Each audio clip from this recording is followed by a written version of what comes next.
Bystanders, young and old, fled for their lives Wednesday night after a gunman opened fire at a bowling alley in Lewiston. A situation that couldn't be any more terrifying. Kids at the mercy of a deranged gunman. News of a school shooting in South Florida. Active shooter for a time at an elementary school in Uvalde, Texas. An AR-15 was one of the weapons possessed by the killer during Monday's massacre. Mass shootings are on the rise.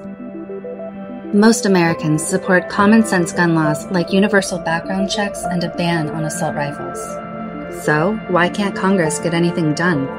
Democrats today are begging their GOP colleagues to act. Republican lawmakers largely oppose gun control measures. The NRA spends a considerable amount of its resources in influencing our lawmakers. Pro-gun groups like the NRA have spent hundreds of millions of dollars to influence elections.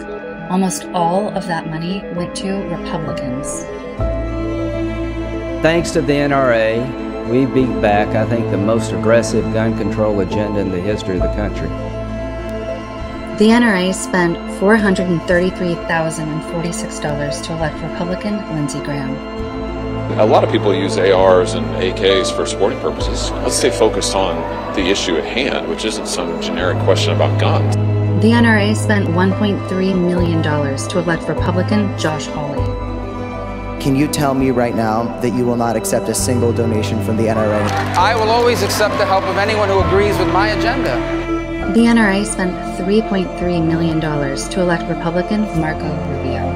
After several discussions with the NRA, the president now says this. As strong as you make your background checks, they would not have stopped any of it. It's called concealed carry, where a teacher would have a concealed gun on them. Your Second Amendment rights are under siege, but they will never, ever be under siege as long as I'm your president.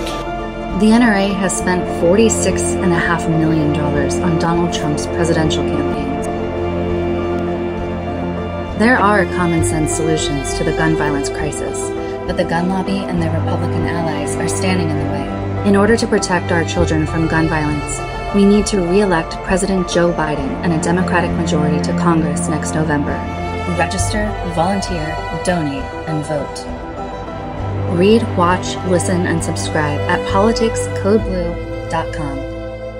Campaign spending data is sourced from opensecrets.org. The song is Signal to Noise by @ScottBuckley.